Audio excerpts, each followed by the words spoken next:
Hello. ॐ भूर्भुवः स्वः तत्सवितुर्वरेण्यं भर्गो देवस्य धीमहि धियो यो नः प्रचोदयात्। श्री शारदा देवी का अपने भाइयों के प्रति भी बड़ा प्रेम था। विशेषतः अपनी जन्मदात्री माता श्यामा सुंदरी की मृत्यु के बाद से वे एक प्रकार वे ही परिवार को चलाने वाली थी। उनके भाई प्रत्येक काम में, छोटी बड़ी सभी बातों में अपनी दीदी पर ही निर्भर रहते थे। धीरे धीरे सब भाई बड़े हो गए, उनका विवाह भी हो गया और वे अलग अलग रहने लगे। पर तो भी दीदी के बिना उनका कोई भी काम नहीं होता था। इस बार जयराम वाटी आने पर कुछ महीने पश्चात श्री माँ ने अपने मंझले भाई के लड़के भूदेव के विवाह की व्यवस्था की।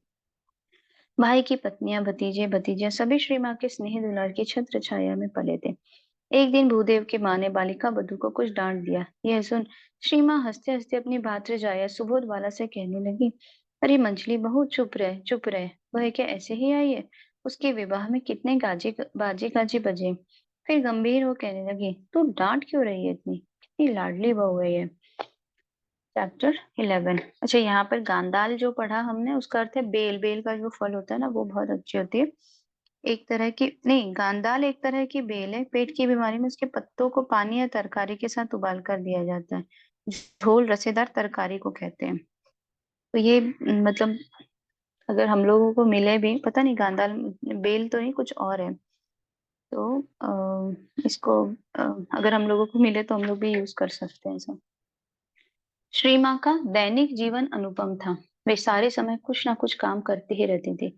वह कार्य कर्म के रूप से, जीव त्राण रूप से, जीव सेवा रूप से तथा दया के रूप से प्रकाशित होता था। वह एक अपूर्ण सम्मिश्रण था। आलस्य में अथवा व्यर्थ की बातों में समय बिताते श्री माँ को कभी पाया नहीं गया।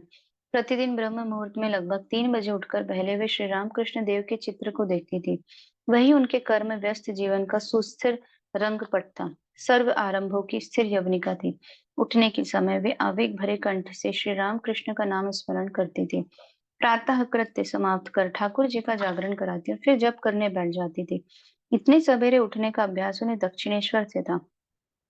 अंतिम दिन तक भी उस नियम का उल्लंघन शायद ही कभी देखा गया हो। वे कहा करती थी, भोर के 3 बजते ही जहां भी रहूं, कान के पास मानो बांसुरी की आवाज आने लगती थी। जब जो करने को हो, श्री माँ उसमें बिल्कुल आलस्य नहीं करती थी। तो कितनी ही बड़ी सुंदर बात है कि 3 बजे हर दिन उठ जाना। हम लोग तो 2 दिन उठते हैं, 2 दिन बाद फिर वापस वो हो जाता है, फिर उठते हैं। खैर, प्रयास करते रहना चाहिए, वो भी अच्छा है।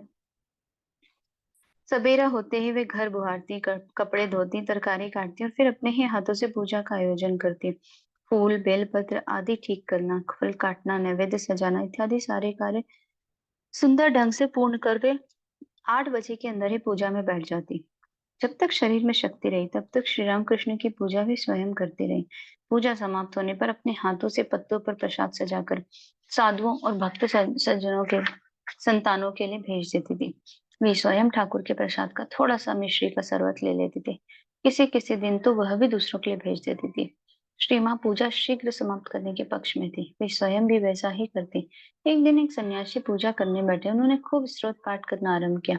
इधर भक्तों को प्रसाद देने में देरी होने लगी। अतः श्री माँ ने कहा, पहले पूजा और भोग समाप्त कर ले, फिर जितनी इच्छा हो स्तोत्र पाठ करें। फिर इसी बीच चलता रहता था भक्तों का समागम। उन लोगों को दर्शन देना, दीक्षा देना, धर्मोपदेश करना, शोकात आतुरों को सांत्वना प्रदान करना एवं गरीब दुखियों के अभाव दूर करना, वह सब सभी लोग अपने ऐहिक और पारित्रिक समस्त दुख कष्टों का बोझा श्री माँ के चरणों पर डालकर छुटकारा पाना चाहते थे। मध्याह्न में ठाकुर को भोग निवेदित कर भक्त संतानों को खिला पिलाकर माँ के भोजन करते लगभग 2 बज जाते थे। बिना संतानों को खिलाए श्री माँ स्वयं नहीं खा सकते थे। यहाँ तक कि उनके अंतिम दिनों में, जब उनका स्वास्थ्य बहुत गिर गया था, तब भी भक्त संतानों को के भोजन के पहले उन्हें खिलाना संभव न होता था। बहुत अनुनय विनय करने पर भोजन के लिए संतानों के बैठने पर वे आहार करने को सम्मत हुई थी। एक समय ईस्वी सन 1914 जनवरी की बात है। श्रीमद जयराम वाटी में थी। उनकी जन्मतिथि का उत्सव वहीं अनुष्ठित हुआ। एक मिनट।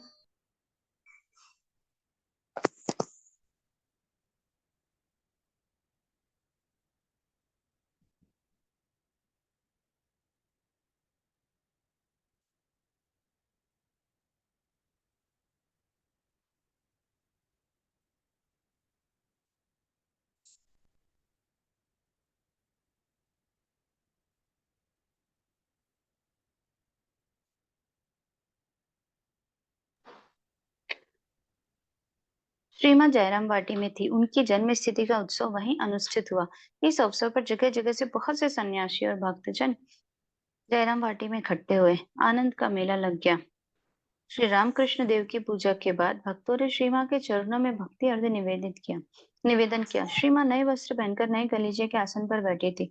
गले में भक्तार्पित सुरभित फूलों की माला शोभा पा रही थी। मुखमंडल स्नेह और करुणा से पूर्ण था।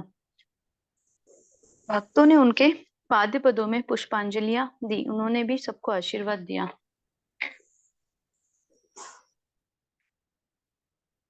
फूलों का एक बड़ा ढेर लग गया था वहां। वह एक अद्भुत दृश्य था। पूजा ग्रहण और आशीर्वाद दान बहुत देर तक चलता रहा। बाद में श्री माँ ने कहा, जरा जल्दी करो, तुम लोगों को जलपान कराना है, देर हो जाएगी। संतानों को खिलाने के लिए श्री माँ व्यग्र हो उठी। दूसरे पैर श्री ठाकुर की पूजा और भोग आदि समाप्त हुआ। भक्तों की इच्छा थी कि श्री माँ पहले खाने बैठे, जिससे सब लोग उनका प्रसाद पा सके। विशेष दिन होने के कारण श्री माँ ने सन्यासी और भक्त संतानों की संवेद प्रार्थना पर मौन सम्मति दी। सभी विशेष आनंदित हुए और बार बार जय जयकार करने लगे। ठाकुर जी का प्रसाद लाया गया। श्री माँ प्रसाद पाने बैठी। ठाकुर का भोग उत्तम हुआ देखकर उनके मुखमंडल पर तृप्ति का आनंद झलक उठा। उन्होंने सभी पदार्थों को स्पर्श कर भक्ति भाव से मस्तक से छुलाया। फिर थोड़ा सा मुख में डालकर बड़े कातर और करुण भाव से सामने बैठे हुए भक्तों की ओर देखते हुए कहने लगी, बच्चों को भोजन कराने के पहले गले के नीचे कुछ भी नहीं उतर रहा है। तुम लोग शीघ्र अपने भोजन का प्रबंध करो। इतना कहकर वे भोजन के आसन से उठ गई। हाथ मुंह धोकर वे खड़ी खड़ी आनंद पूर्वक संतानों को भोजन देखने लगे। बच्चों का पेट भरने से ही माता का हृदय भर जाता है। बच्चों को खिलाकर ही माता की तृप्ति होती है। उस दिन श्री माँ निराहार रही, पर संतान के उल्लास से उनका हृदय परिपूर्ण हो गया था। श्री माँ की पूजा अद्भुत चीज थी। वह अनुभव की वस्तु थी। उसमें दिखावा नहीं था, थी केवल आंतरिकता और अंतरंगता। उनकी सेवा पूजा आदि देखकर ऐसा स्पष्ट प्रतीत होता था कि वे जीते जागते ठाकुर के सम्मुख ही वह सब कर रही है। दक्षिणेश्वर में वे जैसा करती थी, बाद में भी ठीक वैसा ही करती थी। अंतर केवल इतना था कि अब स्थूल के बदले था सूक्ष्म, सहज के बदले था भाव।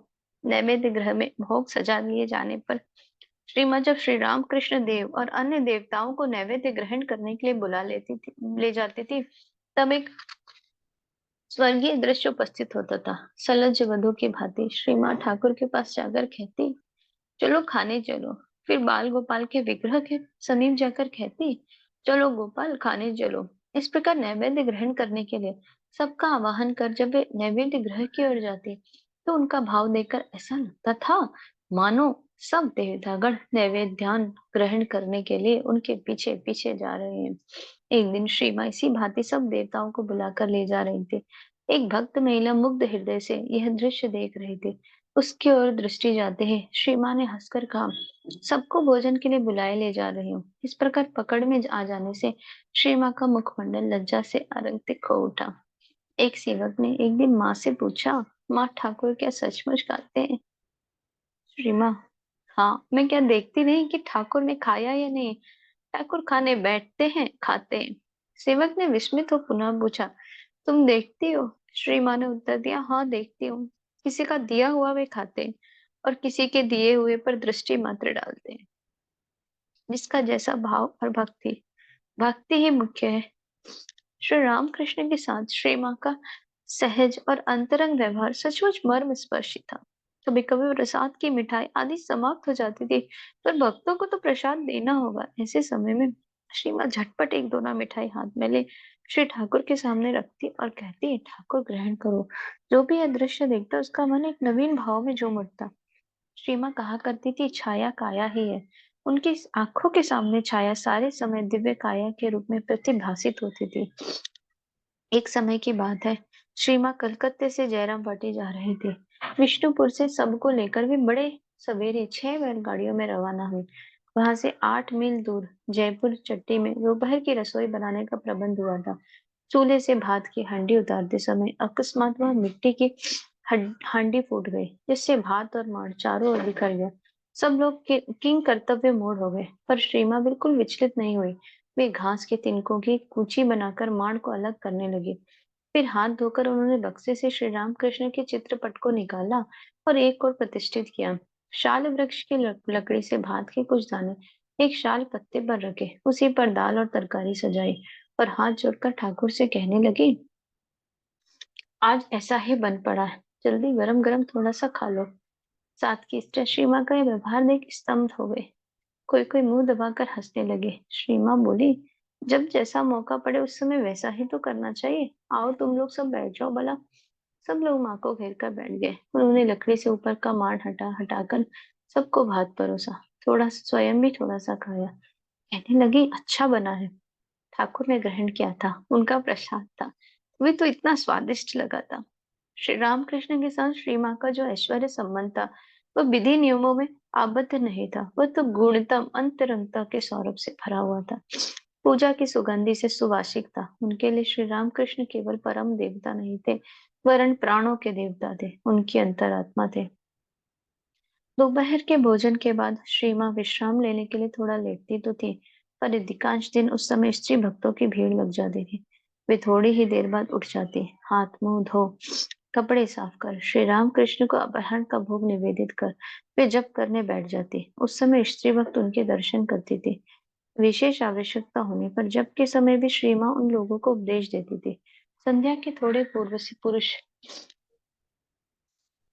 भक्तों के प्रणाम करने का समय था। उस समय श्री माँ अपने को चादर से सिर तक ढककर पैर नीचे लटकाए खाट पर बैठी रहती थी। भक्तगण एक एक करके प्रणाम करते जाते थे। श्री माँ किसी के साथ बातचीत नहीं करती थी।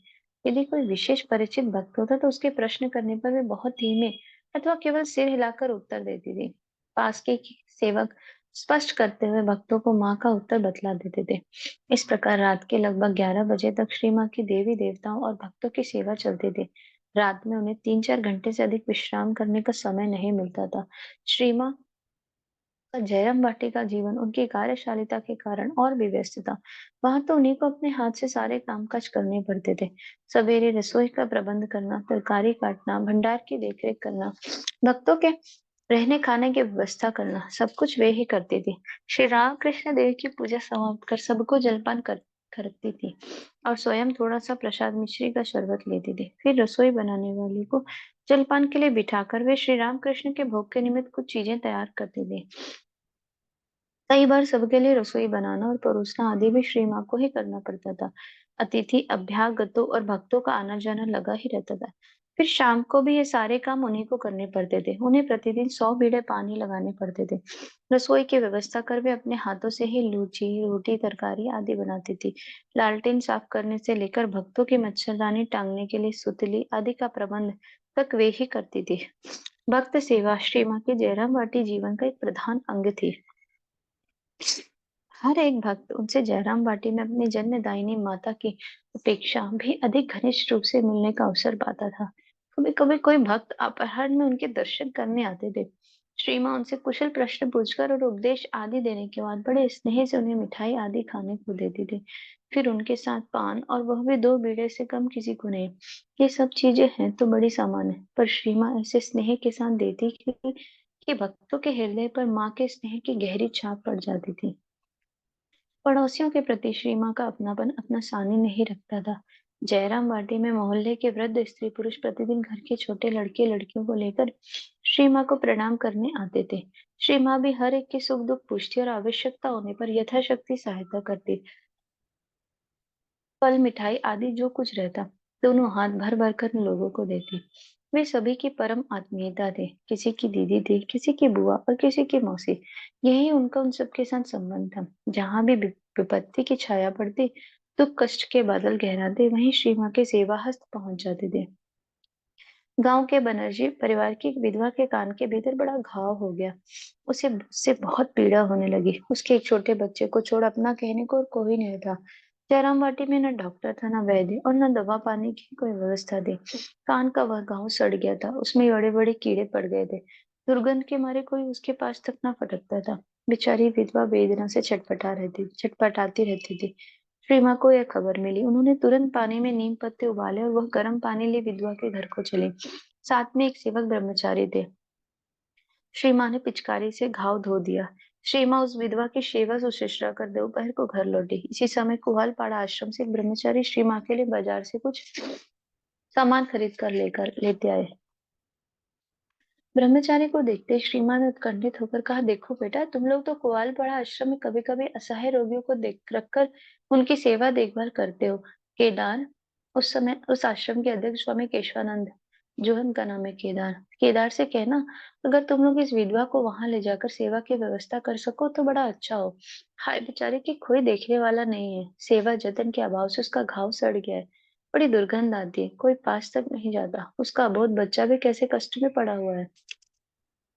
दूसरे दिन सवेरे कुआलवाड़ा आश्रम से ब्रह्मचारी लोग बैलगाड़ी लेकर विधवा को ले जाने के लिए आए।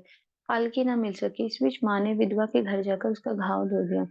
पानी कीचड़ का रास्ता था, उन्हें 5 मील जाना था, इसलिए शीघ्र उस विधवा को एक तखत पर लिटाकर गाड़ी पर चढ़ाया गया। श्री माँ ने उसे थोड़ा गर्म दूध पिलाया, नाना प्रकार से सांत्वना दी। रोगिणी को लेकर गाड़ी कुआलपाड़ा की ओर रवाना हुई, पर चिकित्सा सेवा शुश्रूषा आदि सब व्यर्थ हुए। 4-5 दिन बाद उस विधवा ने कुआलपाड़ा आश्रम में शांति पूर्वक अंतिम सांस ली। विधवा के दाह आदि अंत्येष्टि क्रिया के निमित्त ब्रह्मचारीगण जयराम वटी आए। श्री माँ ने यह सब सुनकर कहा, आहा, तुम ही लोगों ने उसके लड़के का काम किया। बेटा अगर यहाँ रहती तो पानी की एक बूंद के बिना ही मर जाती। अनेक गांव के पीड़ित और दुखी लोग श्री माँ की सेवा, सांत्वना और सहायता पाते थे। उन्होंने कितने प्रकार से लोगों की सेवा की है, यह सोचने से चकित रह जाना पड़ता है। और उस सेवा का श्रेष्ठ तत्व था आंतरिकता। उनका सारा दिन इसी भांति सेवा में कट जाता था, और रात्रि के सन्नाटे में वे जीव जगत के कल्याण के लिए प्रशांत मौन की भांति ध्यान में डूब जाते थे।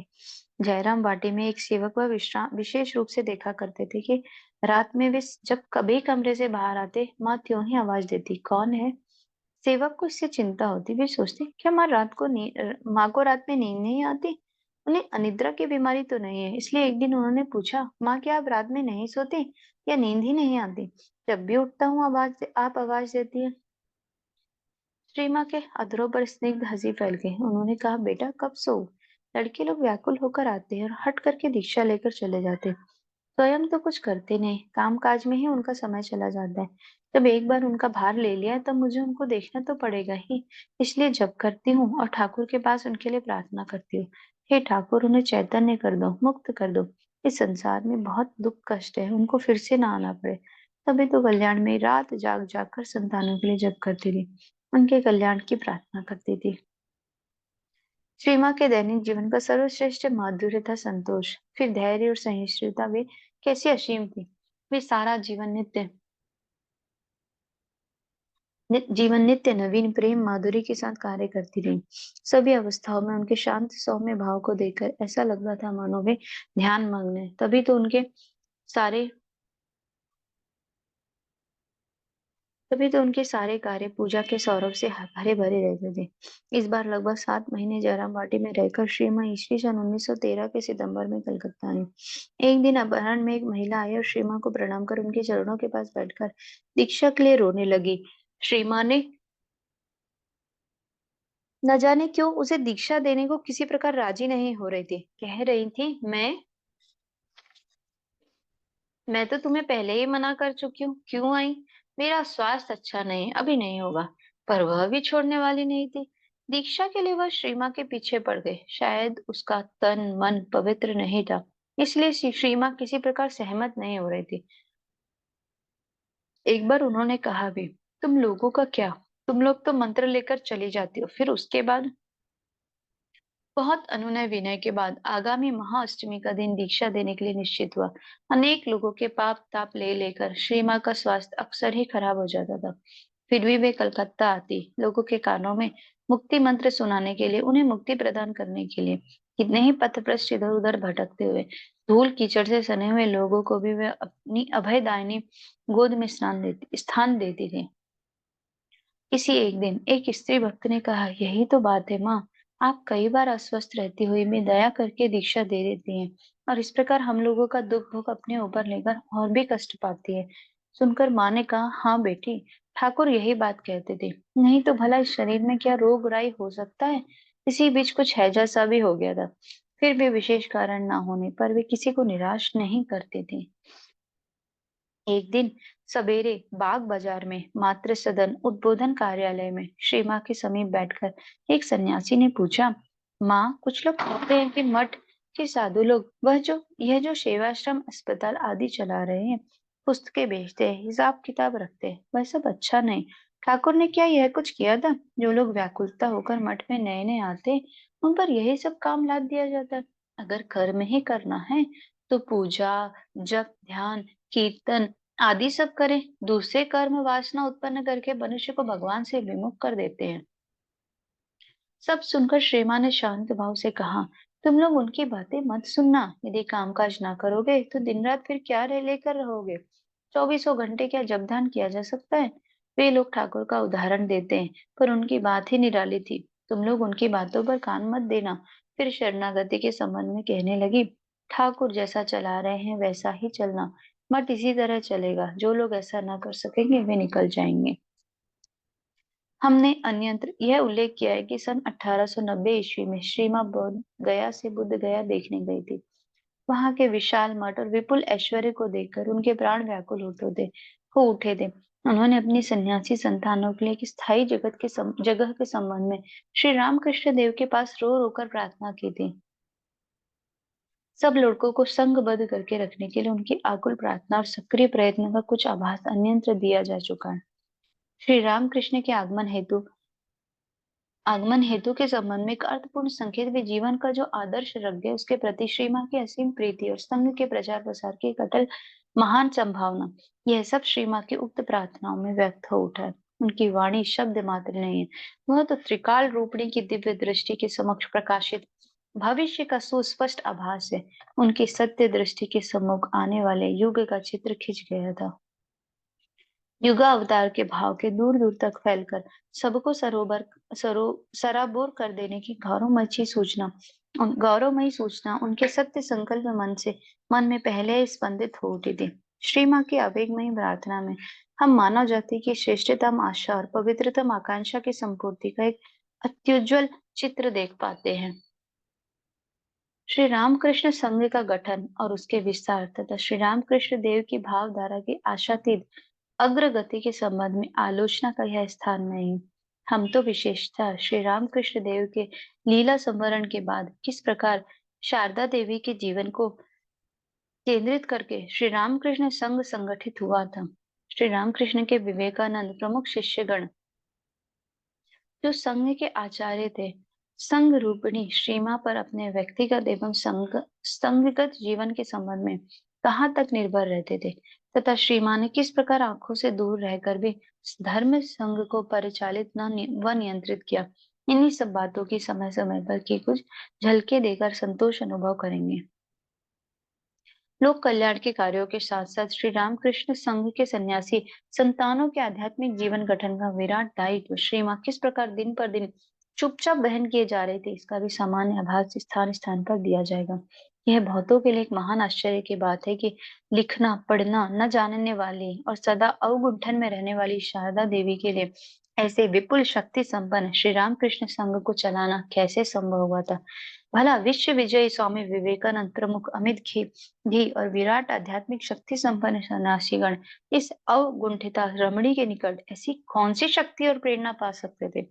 उन लोगों ने गुरु पत्नी शारदा देवी के प्रति जो सम्मान प्रदर्शित किया, वह क्या अपने गुरु महामानव श्री रामकृष्ण के प्रति श्रद्धा का निदर्शन मात्र था, अथवा शारदा देवी में भी कुछ दिव्य भाव था? श्री रामकृष्ण के पास से उनके अंतरंग शिष्यों ने बहुत कुछ पाया था। भाव, समाधि, निर्विकल्प में अवस्थिति तथा और भी बहुत कुछ, जिसके लिए जो आवश्यक था श्री रामकृष्ण ने मुक्त हस्त से उसे वही दिया। पर उन लोगों ने श्री शारदा देवी के पास ऐसी कौन सी वस्तु पाई थी जिसके फलस्वरूप उन्होंने उनके चरणों में इस प्रकार आत्मार्पण किया था? श्री मां में इतनी खींचने वाली ऐसी कौन सी बात थी? वे तो इस बार रूप ढककर आई थी। एक दो त्यागी संतानों को छोड़ वे दूसरों के साथ आमने सामने बातचीत तक नहीं करती थी। तो भी उन लोगों ने श्री मां में ऐसा क्या देखा था जिसके कारण उन्होंने उनको जगन माता का जीता जागता रूप मान लिया था? सिर पर हाथ रखकर श्री मां के थोड़ा आशीर्वाद देने से ही वे लोग अपने को महाधन्य समझने लगते थे। तो ऐसा क्यों? सभी त्यागी शिष्यों ने श्री रामकृष्ण की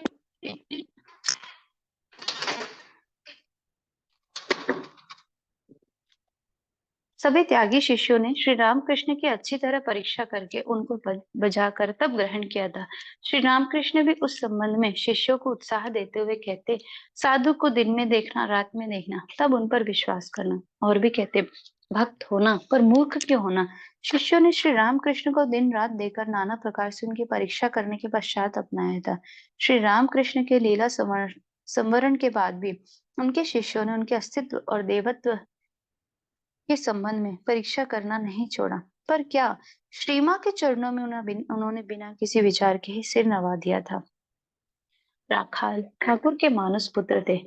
श्री रामकृष्ण कहते, राखाल उसी वज्र का राखाल है, गोप है। वे भावावेश में श्री रामकृष्ण की गोद में बैठ जाते थे। वे ही राखाल बाद में जो संघ गुरु स्वामी ब्रह्मानंद आध्यात्म राज्य के महाराज के रूप से परिचित हुए। श्री मां के पास जाते समय ऐसे भावाविष्ट हो जाते थे कि उनका सर्वांग पुलकित और रोमांचित होने लगता। भाव की अतिशयता से उनका सारा शरीर कांपने लगता और कपोलों को प्लावित करते हुए आनंद अश्रु बहने लगते। अपनी स्थूल देह छोड़ने के 3-4 दिन पूर्व श्री रामकृष्ण ने नरेंद्र को समाधिस्थ कर योग बल से अपनी समस्त आध्यात्मिक शक्ति प्रिय शिष्य में संक्रामित कर कहा था, आज तुझे अपना सब कुछ देकर मैं फकीर हो गया, तो इस शक्ति के बल से संसार का महान कल्याण करेगा। काम समाप्त होने पर लौट जाएगा, अर्थात देह त्याग करके उसी अखंड धाम में चला जाएगा। वे ही नरेंद्रनाथ स्वामी विवेकानंद जब श्री मां के समीप जाते तो माँ के गोद के बच्चे जैसे बन जाते थे। पाश्चात्य विजय यात्रा के पूर्व माँ के आशीर्वाद से शक्ति प्राप्त कर वे समुद्र के पार चले गए थे। श्री मां ने आशीर्वाद देते हुए कहा था, बेटा विश्व विजयी होकर लौटो, तुम्हारे मुख में सरस्वती विराजमान हो। प्रणाम सभी को। आज यहीं तक पढ़ते यही बताना चाह रहे कि श्री मां ने अपना कोई रूप दिखाया भी नहीं, मतलब उन्हें तो ऐसी कोई साधना करते हुए नहीं दिखाई, कोई ऐसा कुछ भी नहीं दिखाया, लेकिन फिर भी सारे जो ठाकुर के जो डिसिपल्स थे वो सारे उनको माँ जगदम्बा ये सब क्यों मानते थे, वो आगे पढ़ेंगे वही बता रहे। और मतलब स्वामी जी भी जब शिकागो यात्रा के लिए जाने वाले थे, उनके मन में ये विचार आया था जब यहाँ पर थे वो कन्याकुमारी में, जब वहां पर उनको एनलाइटमेंट हुआ और उसके बाद उनको जाना था, तो उनके मन में एक विचार आया। तब उन्होंने प्रश्न मतलब चिट्ठी द्वारा माँ को पूछा। तब तक माँ को सपने में ऑलरेडी आ गया था कि स्वामी जी को वहां जाना है, तो उनने फिर बोला कि हाँ तुम वहां जाओ। तो स्वामी जी हुए, ब्रह्मानंद जी हुए, जितने भी, प्रेमानंद जी ने भी अपने पढ़ा था कि प्रेमानंद जी बोल ही रहे थे कि किसी के लिए बोल रहे थे ना कि उसको ऐसा क्यों लग रहा है कि मतलब मूर्ति की क्यों पूजा करना है, पत्थर की मूर्ति की क्यों पूजा करना है, जब साक्षात जगदम्बा यहाँ पर है तो उनकी पूजा क्यों नहीं कर रहे। तो माँ जगदम्बा थे, ये उनके डिसिपल्स जो थे, शिष्य थे, उनको सबको तो पता था, उनको एहसास था, लेकिन वो कैसे था वही बता रहे कि मतलब माँ तो पर्दे के पीछे आई, छुप कर आई, लेकिन फिर भी सबको समझ में आ गया था कि ये माँ ही है। प्रणाम सभी को। हम शांति पाठ कर लेते हैं, फिर आप लोग अपने विचार रखेगा। ओम असतो मा सद्गमया तमसो मा ज्योतिर्गमया मृत्युर्मा अमृतम गमय। ओम शांति शांति शांति है, सर्वारिष्ट शांतिर्भवतु। प्रणाम सभी को। आप सभी का बहुत बहुत धन्यवाद।